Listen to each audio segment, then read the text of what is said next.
Insyaallah. Selamat pagi Umahat, sabahul khair, Abah, Uma semuanya. Selamat bergabung dalam jaringan Zoom meeting ini. Ahlan wa sahlan ya di acara seminar orang tua bersama Markas Quran El Hanif. Abah Umi tentunya ingin bukan ya membersamai Anda menghafal Quran di rumah dengan waktu yang sangat efektif. Uh, Sering nggak muncul pertanyaan dengan kondisi bagaimana ya gitu belajar menghilangkan mental blok anak bahwasanya nak menghafal Quran itu mudah, ayo semangat semangat gitu kan. Nah atau menyonding anak gitu, disonding anaknya agar menghafal Quran tanpa paksaan gitu.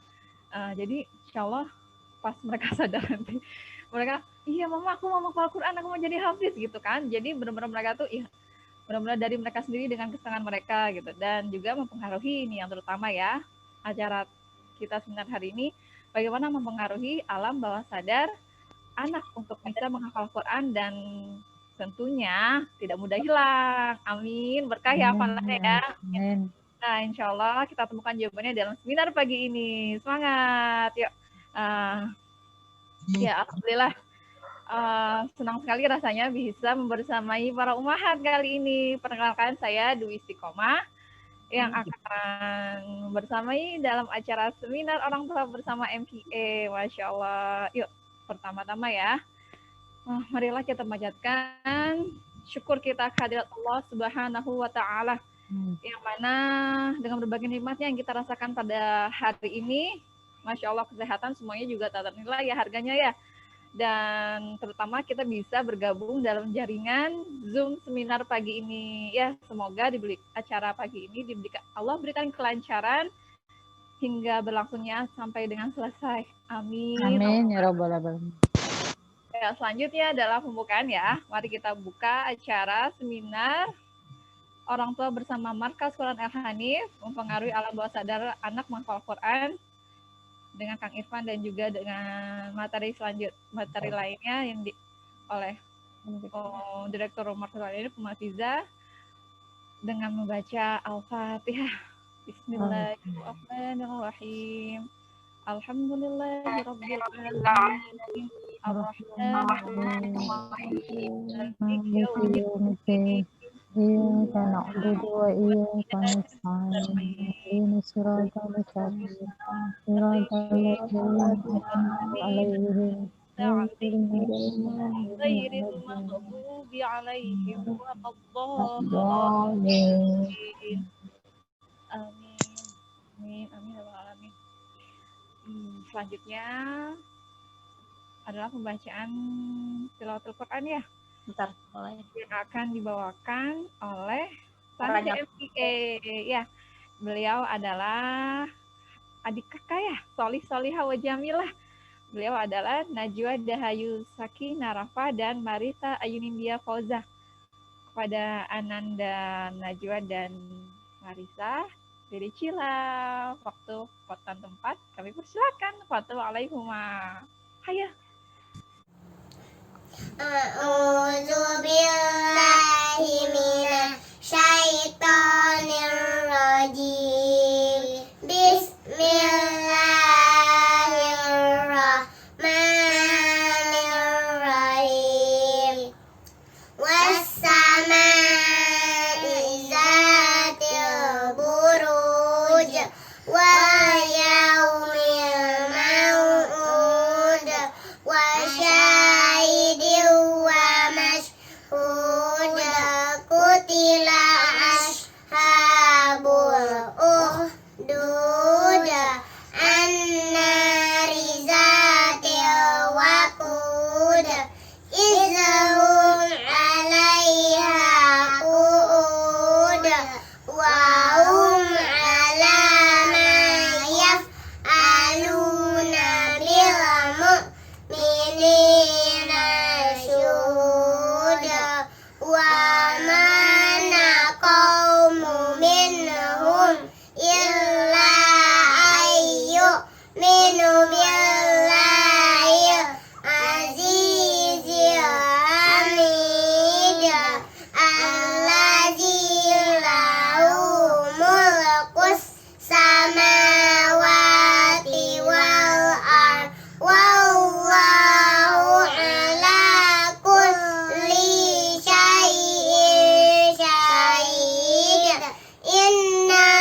Sadaqallahul azim, sadaqallahul azim.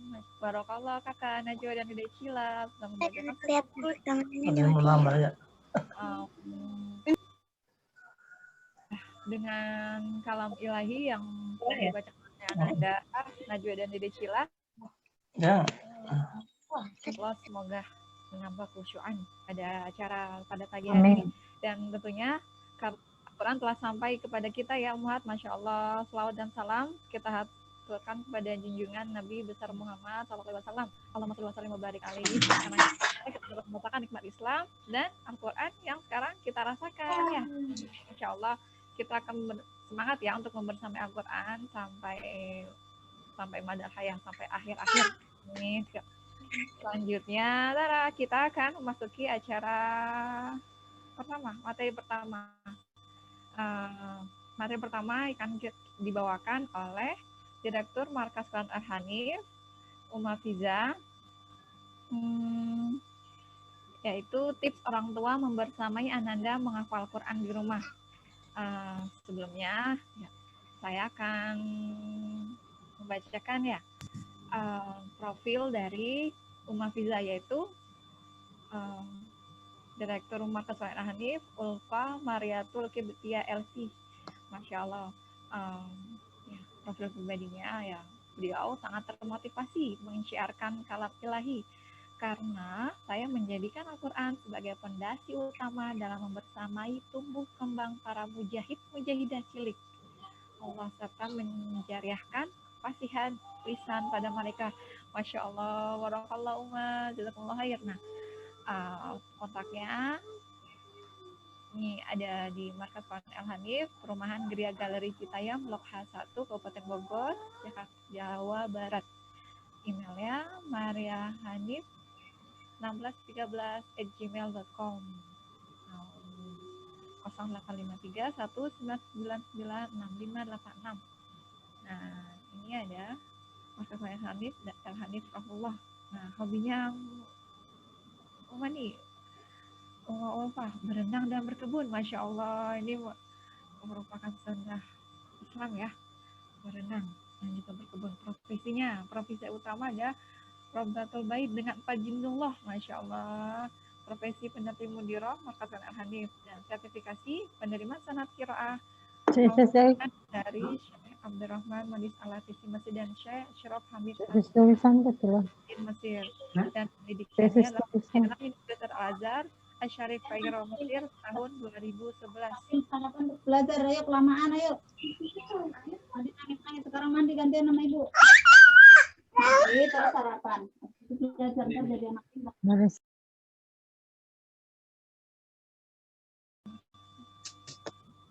Baik, terima kasih atas waktunya Uma Dwi. Apa kabarnya para pendidik hebat?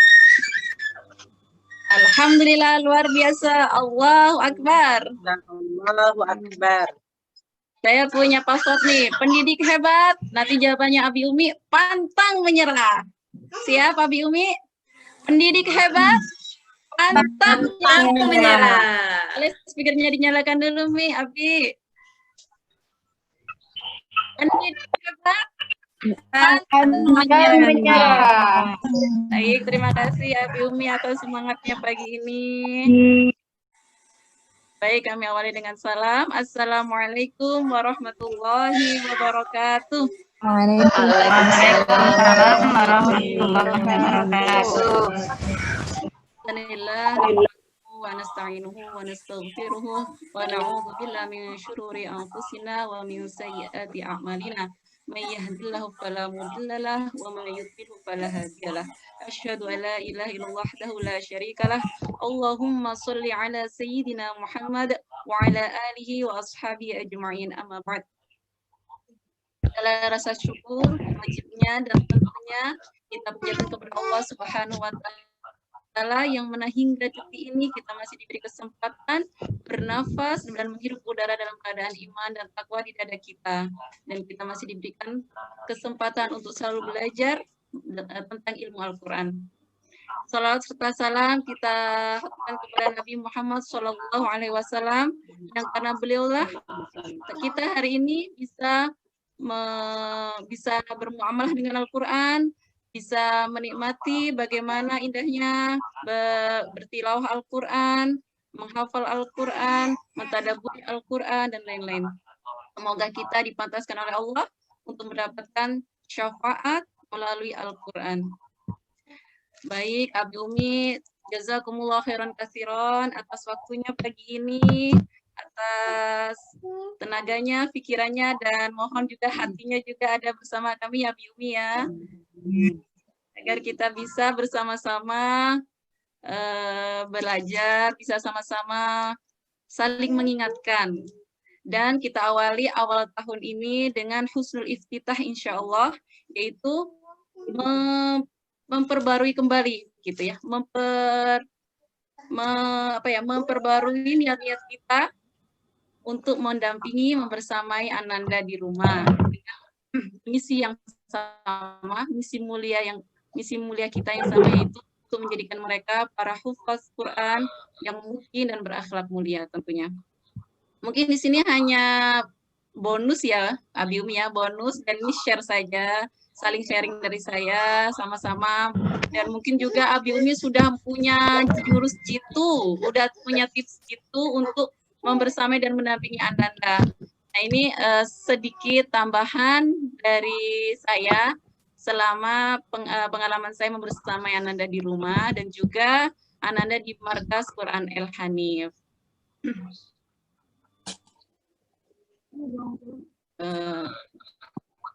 Baik, di sini kan kami share bagaimana tips orang tua membersamai Ananda menghafal Al-Quran di rumah.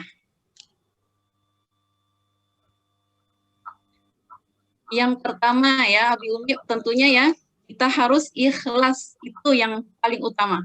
Ikhlas karena Allah, segala sesuatu, segala hal kita niatkan, yaitu ikhlas karena Allah, agar kita tidak berat di tengah jalan ya, dari awal, tengah, dan akhir gitu. Karena itu yang dianjurkan oleh Allah gitu. Jadi kita harus ikhlas karena Allah. Sebagaimana mungkin cerita tentang hijrah Rasul ya, hijrah Rasul dari Makkah ke Madinah itu juga ikhlas karena Allah. Kalau toh kita mungkin ya ada bisikan hati ikhlas karena Allah, tapi kita pengen embel-embelnya Quran itu bisa memberi syafaat, Quran itu banyak keutamanya kayak gitu. Nah, sama Rasul juga ketika hijrah, yang utama adalah karena perintah Allah. Akhirnya beliau ikhlas karena Allah. Tapi ada sebab-musababnya kenapa Allah memerintahkan beliau untuk pindah ke Madinah. Agar mungkin salah satunya apa? Agar nyawa beliau selamat dari gangguan para orang-orang kafir Quraisy. Nah, sama juga kita menghafal Al-Quran, kita membersamai Ananda dalam menghafal Al-Quran juga banyak janji-janji Allah, sebab-musababnya gitu. Jadi kita tidak salah jika juga mengharap apa-apa yang Allah janjikan kepada kita. Gitu. Tapi yang utama adalah memang kita mengikuti perintah Allah, yaitu ikhlas karena Allah.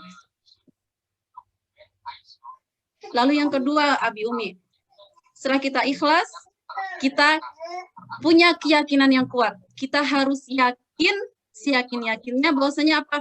Kita itu bisa membersamai putra-putri kita menjadi ahlul Quran. Kita mampu menjadi orang tua para penghafal Quran. Kita sanggup menghadapi ujian, rintangan, halangan, apapun kendalanya nanti yang kita temui. Jadi kita yakin dulu, yakinkan diri kita, yakinkan orang sekitar kita, jadi kerjasama antara Abi dan Umi, jadi kita harus yakin bahwasanya kita bisa, kita mampu, dan kita sanggup menghadapi apapun yang terjadi, lalu kita kuat untuk meluaskan kesabaran kita gitu ya, dalam menghadapi mungkin ujian yang berat, mungkin ya ujian dari orang tua kepada anak apa ya Abi Umi, yaitu adalah kasih sayang yang sangat besar. Itu ujian besar kita.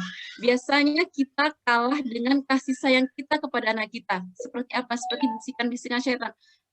Bi, kasihan.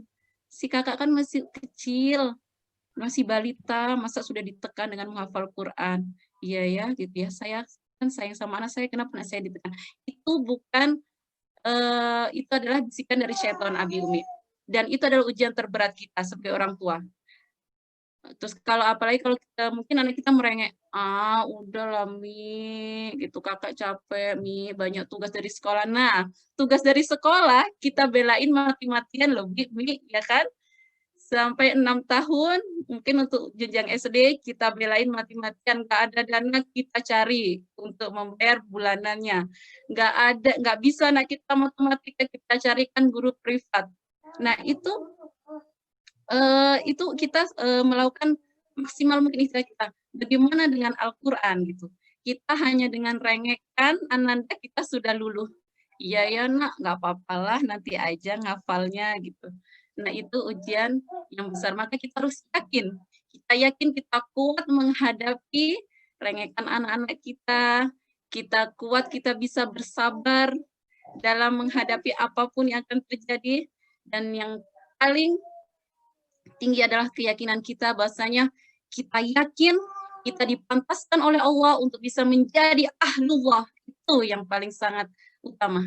Kita yakin nggak kita ini bisa jadi ahlullah? Yakin nggak kita ini bisa menjadi keluarganya Allah? Seperti itu. Kalau kita nggak yakin, ya ma'asalamah, maksudnya bye-bye gitu.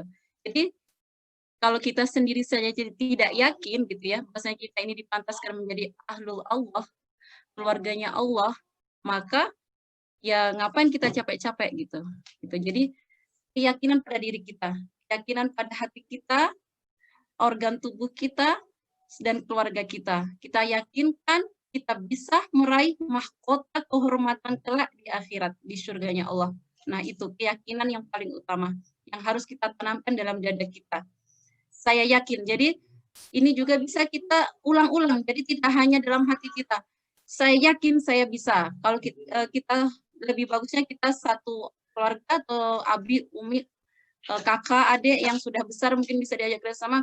Kita yakin bisa, kita yakin mampu, kita yakin sanggup, kita yakin kuat, dan kita yakin Allah akan memberikan kemudahan. Kenapa kita tidak yakin? Karena Allah sudah menjanjikan dalam surah Al-Qamar, dan Allah sudah mengulang berkali-kali. Walaqad yassarnal Qur'ana lidzikri fahal mim mudzakir. Kenapa kita masih ragu? Kenapa? Dan Allah tidak mengatakan itu hanya sekali. Bisa Umi Abi buka surah Al-Qamar 27, di situ Allah ulang berkali-kali, lebih dari 3 kali, lebih dari 5 kali. Itu janji Allah kepada kita. Maka kita harus yakin, kita nggak usah mendengarkan bisikan-bisikan dari luar. Quran itu susah ya emang hafalnya ya, bener deh susah banget deh. Gitu.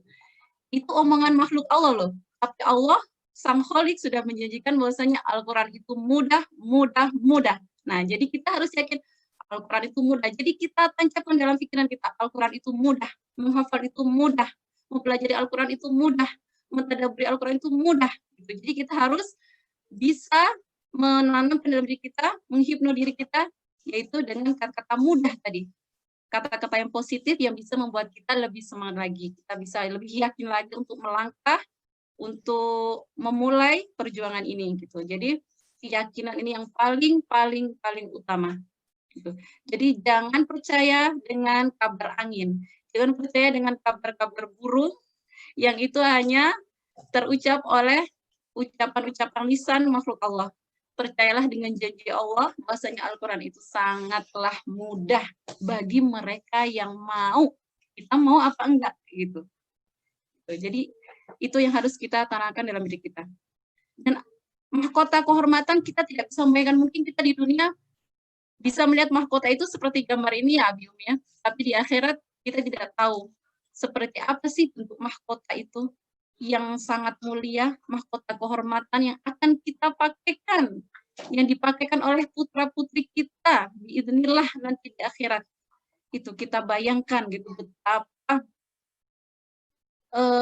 sangat mulianya gitu kita diperlakukan oleh Allah jika kita bisa menjadikan putra-putri kita menjadi ahlul Quran. Seperti itu. Jadi Abi Umi sudah siap, yakin? Yakin? Yakin. Mantap. Wah, Setelah kita yakin, dengan keyakinan kita yang tadi, baru kita membuat target yang spesifik, Abi Umi. Membuat target yang spesifik ini untuk apa gitu ya?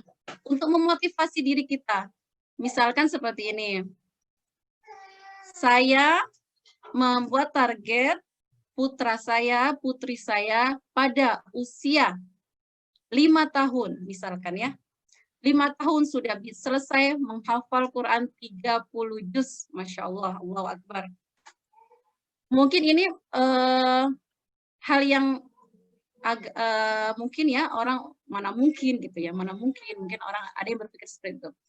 Tapi kita sudah melihat buktinya ya. Di sini ada, saya lupa memberikan gambarnya, penemu metode tabarok Syekh Kamil El-Abudi. Beliau berhasil menjadikan putra-putrinya yaitu menjadi hafiz Quran pada usia 5 tahun, 5 tahun setengah, dan 5 tahun setengah dan 5 tahun. Dan itu adalah beliau sudah membuat target itu. Tidak mungkin beliau tidak membuat target, lalu dengan cuma-cuma akhirnya anaknya bisa menjadi hafal Quran usia 5 tahun, tidak. Dan beliau sangat teliti, sangat detail membuat target untuk anaknya. Gitu. Jadi kita juga bisa membuat target yang spesifik buat anak-anak kita, buat putra-putri kita. Gitu. Dan itu untuk apa fungsinya? Yaitu untuk memotivasi kita sebagai pendidik mereka agar kita bisa lebih terpacu kembali gitu ya, terpacu ikhtiar kita dan mengukur, bisa untuk mengukur ikhtiar kita juga. Jadi kita bisa tahu nih sampai mana sih ikhtiar kita, kesungguhan kita mendisiplinkan anak-anak kita dalam menghafal Quran gitu. Jadi kita tidak hanya mendisiplinkan anak-anak, tapi diri kita juga sebagai pendidik, Abi, Umi gitu ya. Jadi tetap juga harus mengikuti apa-apa yang sudah tertulis, apa-apa yang sudah ditargetkan. Oh, ternyata gitu ya. Lalu sebagai pengingat, ternyata setelah putri kita usia 5 tahun, wah belum selesai nih ternyata 30 juz.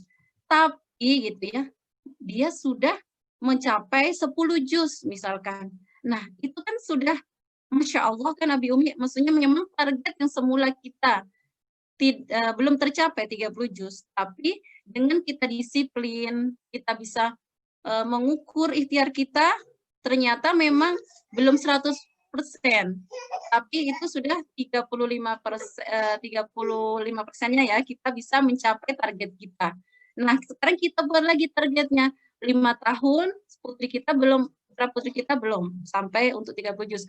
Berarti bagaimana nih 20 juznya lagi, usia berapa mereka bisa menyelesaikan hafalan mereka di 30 juz ini. Nah, itu kita bisa merancang lagi. Di target ini, target spesifik ini, seperti anak panah ini, kalau kita ada sesuai bidikan, berarti kita sudah pas di warna kuning ya, Bi Umi ya. Itu sesuai target kita, tapi kalau seandainya tidak, mungkin meleset di yang merah atau yang biru ataupun yang hitam.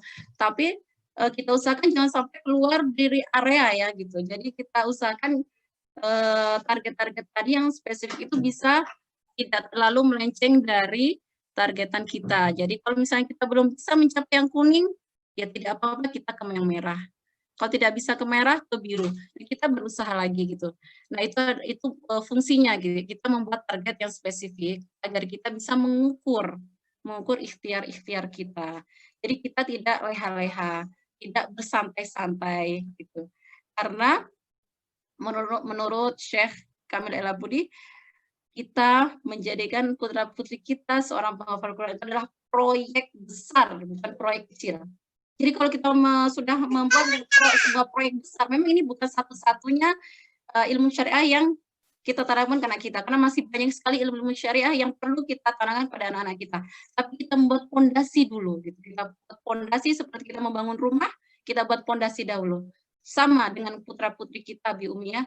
Jadi kalau kita mau membangun mereka seperti apa kelak, membangun menjadi seorang ilmuwan, seorang pemimpin, seorang insinyur, seorang yang bakat-bakat yang lain, itu fondasinya kita tanamkan Al-Quran dahulu. Gitu. Nah itu yang pentingnya adalah membuat target yang spesifik ini Abi Umi gitu. Jadi dan dengan membuat target ini jangan sampai kita hanya menekan menekankan ke anak-anak kita aja gitu. Jadi kita harus juga seimbang, Abi dan Umi, dan bekerja sama dengan anak-anak kita.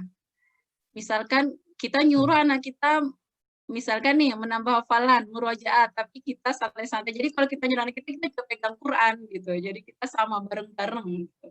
Biar di rumah itu terasa atmosfer Al-Qur'annya, atmosfer tilawah Qur'annya, menghafal Qur'annya, tadabbur Qur'annya. Jadi atmosfer tadi akan mempengaruhi mood atau semangat gairah kita semua dalam satu rumah itu, seperti itu.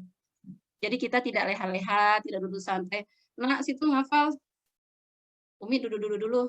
Nggak bisa seperti itu. Jadi kita sama-sama, kita buat target, dan kita, kalau kita pun tertinggal dengan anak kita, tidak apa-apa. Kita sama-sama melangkah, sama-sama berjalan, tapi tidak leha-leha gitu. Dan tentunya, dan mungkin ya, anak kita akan lebih cepat gitu. Karena memang tahapan menghafal itu, ada beberapa tahapan kekuatan dalam menghafal, yaitu usia 0 sampai 7 tahun, usia 7 sampai 14, kalau tidak salah ya, jadi ada beberapa tahapan, jadi ke 7 tahun seperti itu. Nah itu nanti usia belasan sampai di atas 20, 20-an sampai 30, lalu 30 sampai 40, 40 sampai kita sampai maut menjemput gitu. Nah, kekuatan hafalan itu, tahapan kekuatan hafalan itu yang paling sangat apa ya? Waktu-waktu emasnya adalah ketika 0 sampai 7 tahun. Tapi kalau kita tidak berhasil ya tidak apa, 7 sampai ke atasnya sampai belasan. Seperti itu kita manfaatkan. Ternyata belum berhasil juga, enggak apa-apa, belasan sampai puluhan gitu.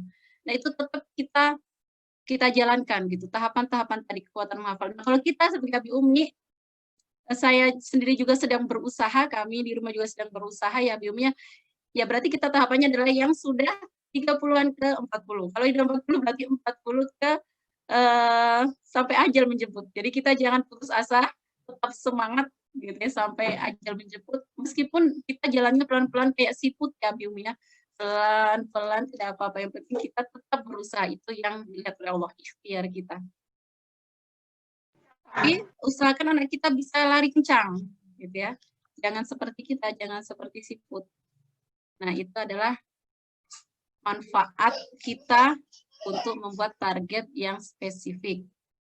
Motivasi, memacu ikhtiar, mengukur ikhtiar kita, jadi kita jangan sampai menyerah, saya ini ngaji aja masih belum benar Bu gitu, tahsin saya belum benar. Jadi bukan diri kita yang Allah lihat, tapi adalah ikhtiar dan doa kita. Kalau kita belum mampu mendidik anak kita, kita cari pengajar yang bisa membantu anak kita gitu.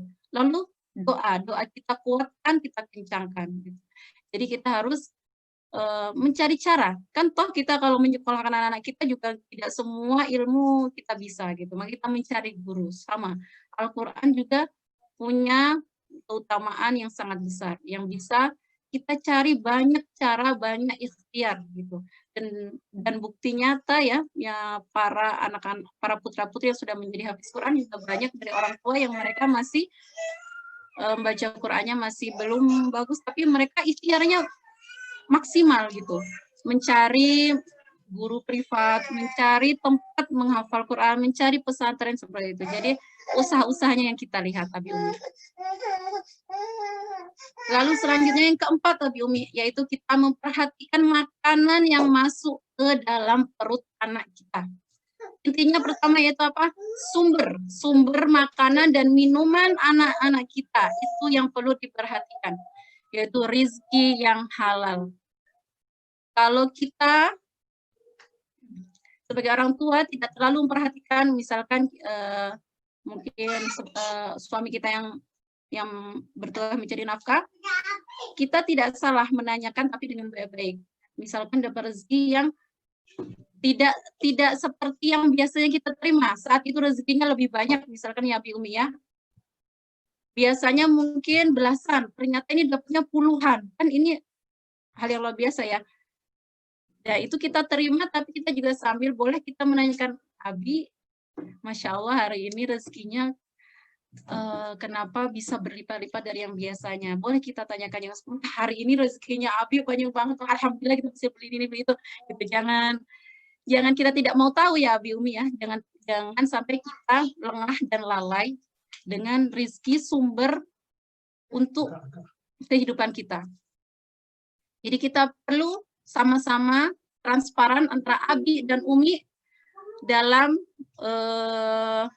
sumber rezeki tadi itu dari mana gitu. Rezekinya halal, lalu makanannya, lalu yang kedua adalah setelah kita mendapatkan sumbernya baru kita kan bisa untuk membeli makanan, memasak seperti itu. Nah, makanan yang masuk ke dalam putra-putri kita, usahakan kita cari yang halal. Lalu kita pilih yang thayyib. Jadi makanan yang halal belum tentu dia thayyib, gitu ya. Jadi kita sebaiknya mencari yang halalan dan thayyiban. Lalu makanan yang seimbang gizi dan nutrisi. Percaya apa tidak Abi Umi? Orang-orang barat sana mendidik anaknya untuk menjadi para atlet, untuk menjadi yang bisa dansa yang kecil, anak kecil-kecil seperti itu. Nah, itu dari kecil mereka itu sudah mempersiapkan anak-anaknya dan memilih apapun yang mereka makan. Dan juga mengatur jadwal-jadwal mereka. Nah, kalau mereka saja yang targetnya hanya duniawi, kenapa kita tidak bisa seperti mereka, gitu ya? Yang kita targetnya adalah dunia dan akhirat, gitu. Jadi kita harus benar-benar memperhatikan sumber makanan anak kita dan makanan minuman yang masuk ke perut anak kita. Dalam cerita pernah dikatakan saya dapat cerita dari suami. Jadi waktu itu ada cerita ada anaknya dipondokkan. Nah, anaknya itu mengeluh pada abinya, Bi, kenapa sih saya ini susah ngafalnya, Bi, di pondok, katanya gitu.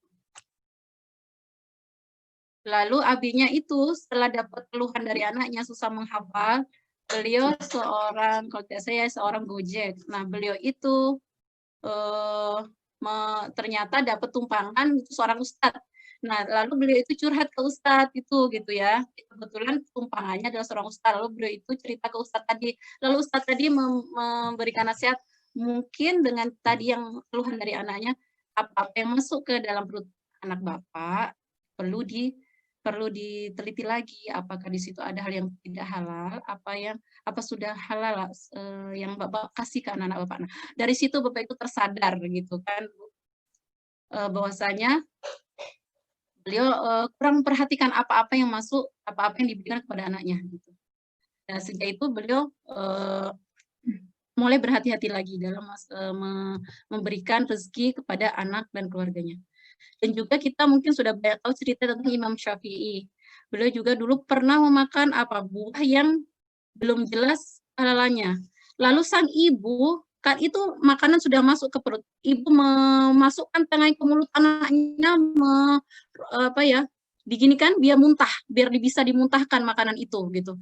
Jadi begitu berhati-hatinya orang tua beliau gitu ya dalam memperhatikan makanan yang masuk ke dalam perut anaknya. Karena khawatir sebuah makanan ini ketika menjadi darah, menjadi daging dalam tubuh kita, itu akan menghambat hal-hal yang kebaikan untuk masa depan dia. Sama dengan menghafal Al-Quran itu juga akan menghambat hafalan dia. Lalu untuk menerima ilmu dan kebaikan itu juga akan susah dalam diri dia. Seperti itu. Maka kita tahu Imam Syafi'i adalah imam besar yang menjadi rujukan madhab kita saat ini gitu, Bu. Nah, itu karena apa? Ketelitian seorang ibu memasukkan makanan dalam perut beliau. Jadi kalau perlu kita korek mulutnya sampai muntah gitu. Kalau memang kita yakin itu tidak jelas apa yang masuk dalam mulut beliau. Begitu juga kita dengan putra-putri kita, apa-apa yang belum jelas masuk ke dalam perut anak kita, bisa kita lakukan dengan ekstrim seperti itu. Kita masukkan dari kita biar memuntahkan makanan yang keluar. Makanan yang sudah dimakan, dan biar makanan tadi bisa keluar dan agar tidak menjadi daging gitu. Atau kalau sudah terlanjur ya Abiumnya, kita berdoa, yaitu senjata kita berdoa, ya Allah janganlah Engkau jadikan daging apa-apa yang telah dimakan oleh anak kami yang memang tidak jelas kehalalannya, seperti itu. Agar Allah membuang semua itu melalui fase dari putra-putri kita. Seperti itu. Berarti Abi Umi ya, kita masuk ke yang 5. Menjadi tim solid bersama anggota keluarga.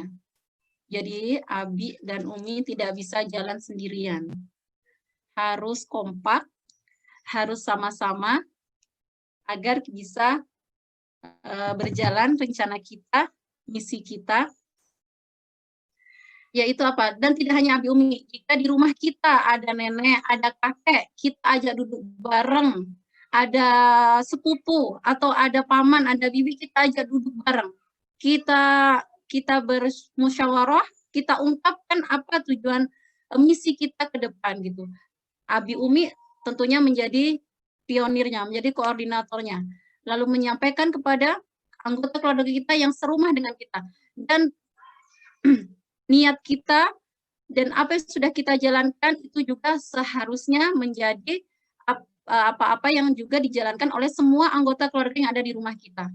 Jadi kita bisa saling mendukung. Jadi nggak cuma mendukung dari omongan aja, iya saya dukung, iya saya memotivasi, saya mensupport jika cucu saya menjadi hafal Quran. Ya habis itu neneknya cucunya ngafal, di sampingnya nenek nyetel TV, nyetel sinetron. Itu bukan mendukung ya Biumi ya. Gitu. Jadi mendukung itu adalah lahir batin. Kalau punya materi dengan memberikan hadiah. Kalau ya seperti itu. Jadi mendukung itu dari berbagai segi, tidak hanya mendukung dari hanya ucapan.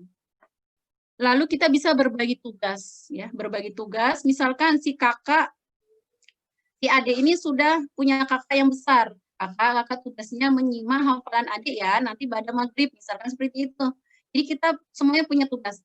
Kakek, nanti kalau mau tidur, adik dikasih ceritanya tentang cerita surah Al-Fil ya Kek gitu. Jadi kalau kakek kita suka bercerita Biubi ya. Nah, bisa kita mengarahkan kakek ceritanya tentang yang ada dalam Quran, yang berhubungan dengan Quran. Kakek nanti ceritanya tentang Al-Ikhlas ya Kek gitu. Jadi kita bisa request. Jadi semua bisa mengambil fungsinya, mengambil tugasnya masing-masing sesuai yang mereka bisa. Tapi semuanya itu disangkutkan dengan tujuan kita tadi, yaitu dengan Al-Quran. Lalu saling memotivasi, misalkan si Ananda lagi down atau lagi capek-capeknya karena banyak tugas ya, mungkin tugas dari sekolah, tugas dari luar, kalau misalkan si Ananda banyak mengikuti ekstrakurikuler, nah kita memotivasi bagaimana biar dia tetap bisa semangat dalam menghafal. Mungkin kita aja, ayo kita ke taman yuk Kak, gitu. Kita ke tempat yang bisa membuat merefresh pikiran kita. Atau kita bisa, kalau kita sekeluarga ternyata memang sedang dalam kondisi yang ini ya, down juga, jadi nggak cuma Ananda yang down, kita di rumah itu ternyata mungkin sedang diuji dengan sakit, banyak yang sakit gitu ya, kadang-kadang sakit itu musiman. Kita bisa saling mengingatkan, yuk kita biar, Al-Quran itu kan juga syifaan ya, Al-Quran itu juga bisa menjadi obat. Yuk kita sama-sama murojaah surah Al-Ghasyiyah yuk kakak Mi gitu. Jadi kita sambil sakit berbaring kita bisa sambil mengingatkan, memurojaah surah-surah pendek pun tidak apa-apa. Jadi tidak ada yang sia-sia gitu. Jadi ketika kita sakit pun tidak serta-merta meninggalkan murojaah gitu ya. Kalau kita tidak susah untuk ziyadah menambah hafalan, kita bisa memurojaah hafalan yang kita sudah punya. Lalu kita dengan menjadi tim solid, kita bisa bekerja sama, bisa saling menguatkan gitu ya. Nah itu karena tim kuat adalah kunci suksesnya rencana kita gitu. Jadi tidak bisa kita berjalan sendiri gitu. Jadi kalau kita sudah berniat di awal, maka kita ajak orang serumah. Bahkan misalkan Abi Umi ada aktivitas di luar, ada khodimah atau khodim, asisten rumah tangga, itu juga usahakan cari yang bisa mengaji Abi Umi, atau minimal mereka bisa mengaji buat diri mereka. Agar apa? Kita tinggal, si Mbak atau Bude ini, Ibu, bisa membacakan untuk Ananda gitu. Mungkin agak sulit ya mencari khodimah yang bisa mengaji, tapi tidak apa-apa gitu. Kita cari yang untuk anak kita, mencari yang agak sulit, tapi pasti nanti akan dapat gitu. Jadi meskipun kita di luar, anak kita diajak untuk mengaji, diajak untuk menghafal gitu. Itu menjadi tim solid. Jadi siapapun yang ada dalam satu atap di rumah kita, yang meskipun bukan anggota keluarga, tapi dia satu atap, dia akan beberapa jam di rumah kita membersama Anda, itu juga perlu mengetahui apa-apa yang perlu kita kerjakan untuk Al-Quran ini kepada anak kita. Jadi tidak anak kita dengan khodimah terlewat begitu aja. Jadi khodimahnya ngerjain sibuk yang lain, anak kita dibiarkan. Nah, itu kan sayang sekali Abi Umi. Selanjutnya yaitu pengaruhi anak dengan kalimat positif Abi Umi. Mungkin bahasa trennya sounding gitu ya, Bi, atau hipno. Nah, nanti kita mempelajari lebih dalam dengan Kang Irfan ini yang ahlinya, Abi Umi. Jadi kalau saya cuma khodimahnya aja. Jadi mempengaruhi anak dengan kalimat positif itu seperti kita membacakan, membisikkan kata-kata positif. Kita sebut namanya. Misalkan kalau anak saya kan panggilannya Fiza, anak yang solihah. Terus anak saya yang kedua Dihya, anak yang cerdas. Anak saya yang ketiga Ihat, anak hafiz, cinta Quran gitu. Anak saya yang keempat Iyat adalah anak yang baik hati, anak yang nurut. Iyat anak yang suka ngaji di Markas Quran El Hanif, dan ketika ngaji ia duduk dengan tertib gitu. Itu ketika apa? Ketika waktu-waktu yang efektif. Misalkan mereka lagi asik main, lagi mau tidur, lagi senang hatinya gitu. Jadi itu kata-kata itu kita tidak perlu jawaban dari mereka. Maka anak yang cerdas ya nggak perlu. Jadi kita bisikkan aja, harapan Abi Umi itu bisikan gitu. Itu kita pengaruhi mereka dengan kata-kata positif, dan itu akan masuk alam bawah sadar mereka. Insya Allah nanti sama Kang Irfan lebih jelas lagi kita di training bagaimana bisa memasuki alam bawah sadar putra putri kita dalam untuk bisa menghafal Al-Quran. Nanti Abi Umi bertanya sebanyak-banyaknya dan minta ini ya tips yang banyak juga ya Abi Umi. Selanjutnya yaitu alokasikan waktu khusus untuk ziyadah dan murojaah. Ziyadah itu adalah menambah hafalan, kalau murojaah kita mengulang hafalan. Nah, alokasikan waktu khusus, jangan suka-suka kalau kita lagi luang, ya kita nambah hafalan. Kalau kita lagi sibuk, kita nggak nambah lagi. Itu akan menghambat misi kita. Jadi, kapan waktu efektif tadi? Kita harus punya alokasi waktu yang khusus, yaitu ketika Ananda dalam kondisi senang. Jadi kalau mereka dalam kondisi senang, hatinya gembira, hatinya sedang senang gitu. Nah, itu kita ajak, Kak, yuk kita ini yuk murojaah hafalan yuk, kita ziyadah hafalan. Nah, biasanya waktu-waktu Ananda senang ini kita sebagai Abi Umi juga tahu kapan waktunya gitu. Nah, kalau waktu-waktu yang lain bukan kondisi anak kita, dari eksternalnya yaitu ba'da subuh, waktu duha, ba'da asar, ba'da maghrib, ba'da isya.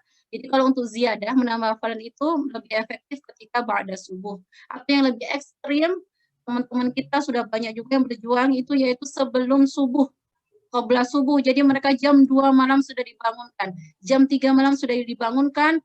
Nak, ayo nak kita bangun, kita sholat dulu lalu menghafal Quran. Kalau anak kita masih balita, ya nggak usah yang ekstrim-ekstrim ya Bu ya, bisa juga ba'da subuh, Abi Umi.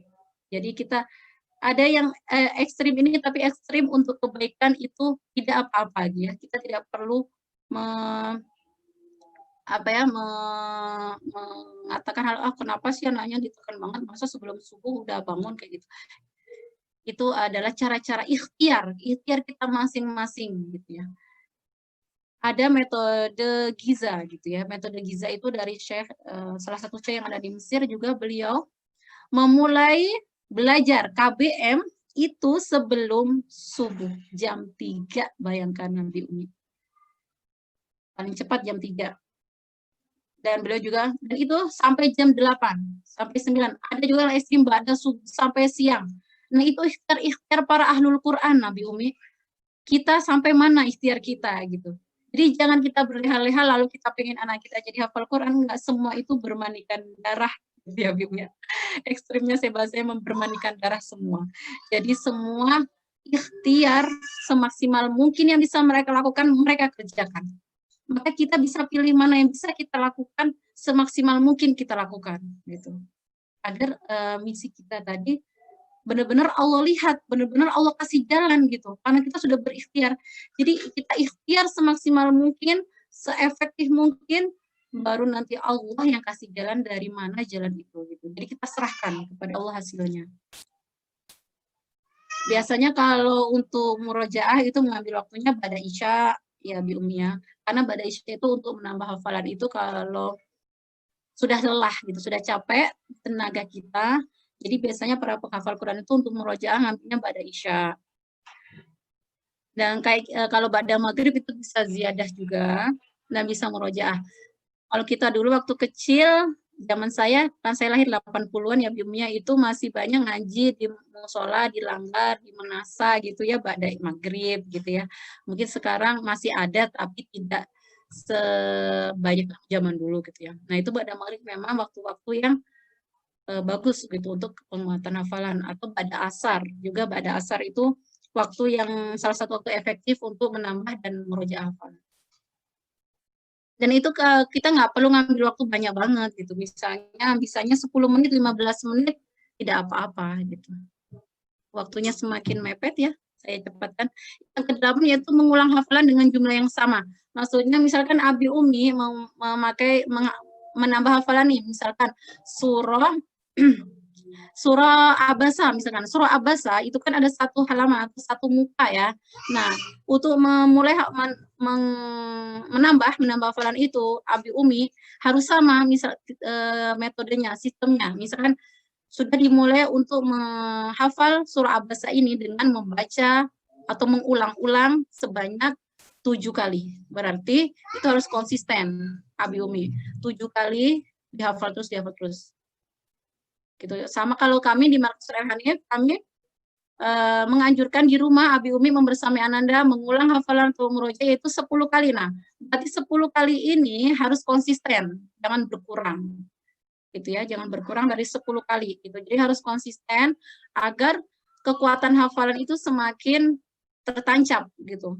Jangan hari ini lagi luang jadi 10 kali, besok lagi sibuk 5 kali aja deh, aduh lagi mepet banget 3 kali aja deh gitu.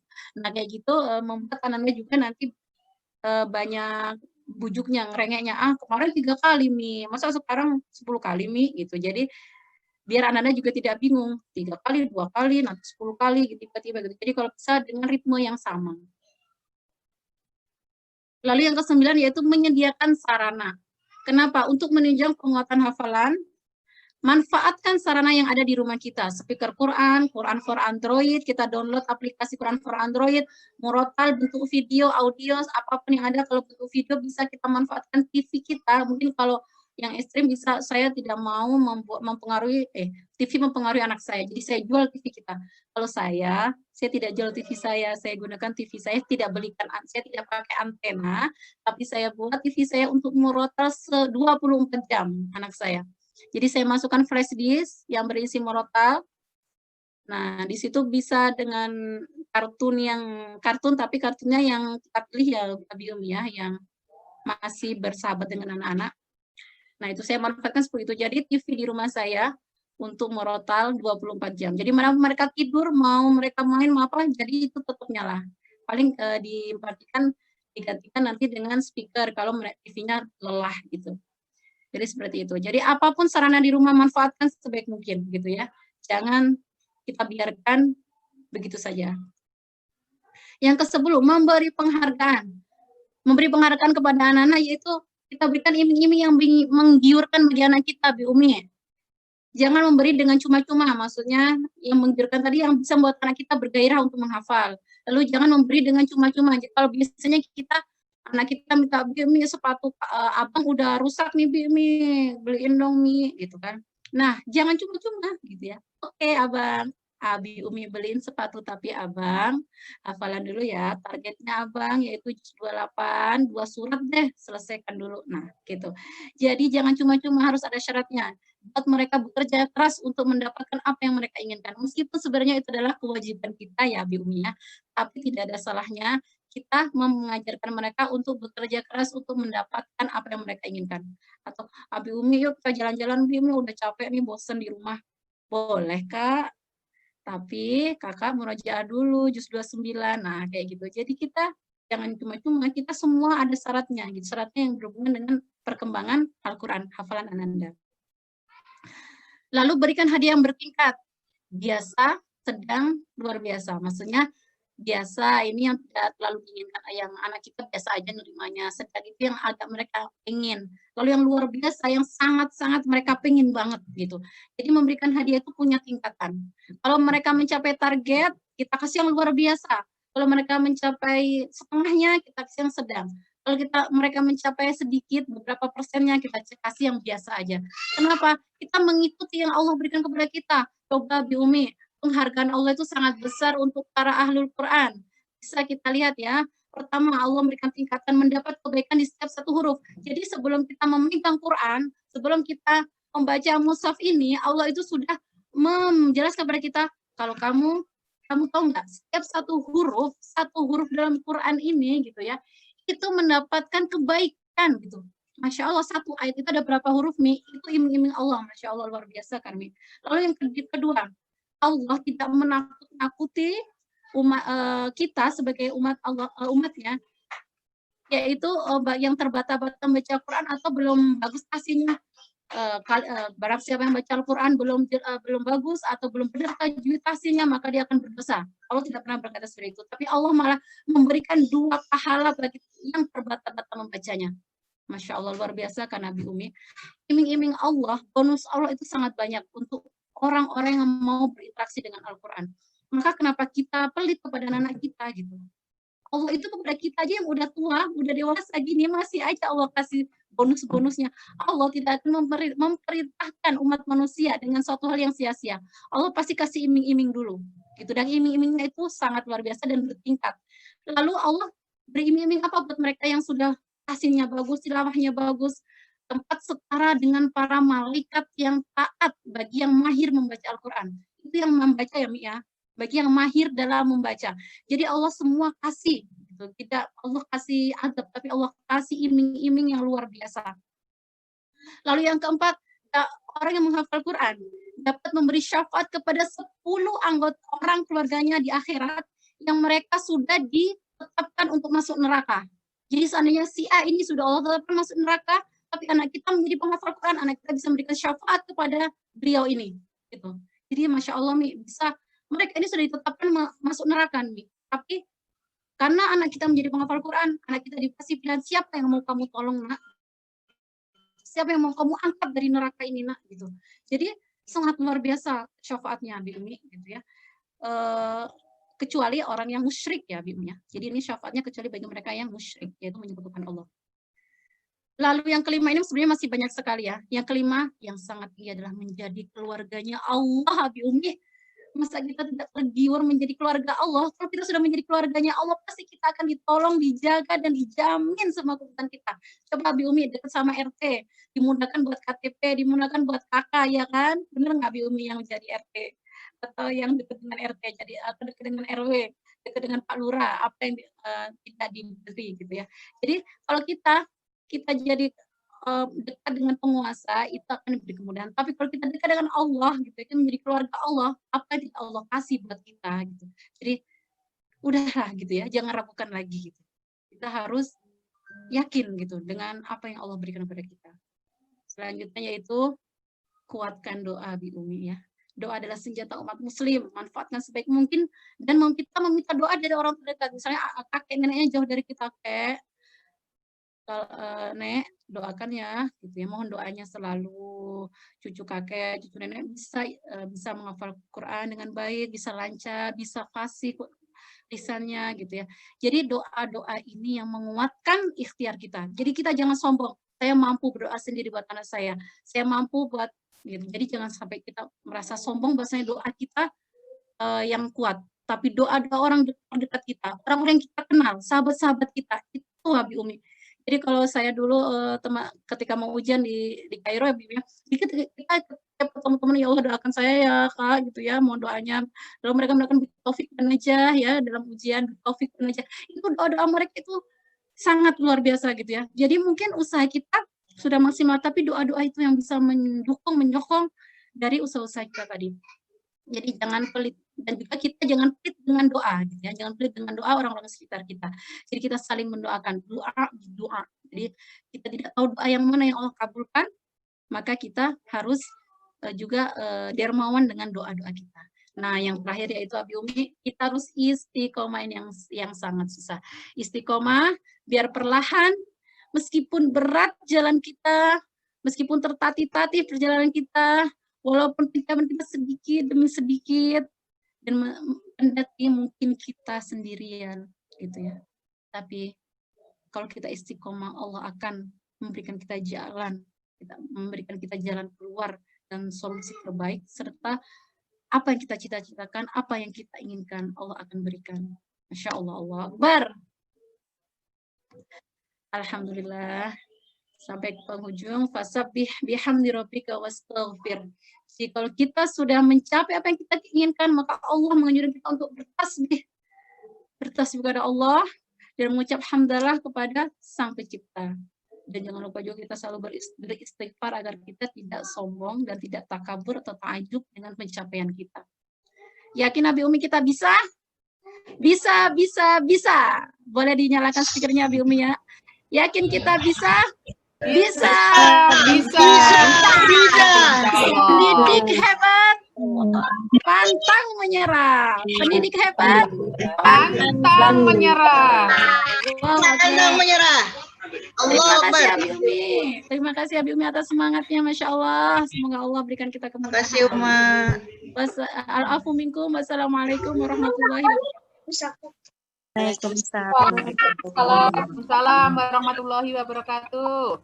Masya Allah. Jazakumullah khairan Masya Allah. Lektur Markas Hadis. Makanya ya ilmu yang ini benar-benar ini Aba Umi ikhlas, yakin, sumber ya, makanan sumber yang untuk Ananda. Lalu kita harus menjadi tim solid bersama ya dengan anggota keluarga yang ada di rumah semuanya, bahkan khadimah juga gitu kan. Selanjutnya mempengaruhi anak dengan kalimat positif ya, tadi disounding yang insyaallah materi selanjutnya ya oleh Kang Irfan. Lalu mengulang hafalan murojaah, menjadikan memberi penghargaan, doa, lalu istiqomah. Nah, istiqomah ini yang berat ya. Ya, semoga kita diberi kemudahan dan keteguhan dalam berpandang dan keluarga Quran. Amin, amin, Allahumma amin.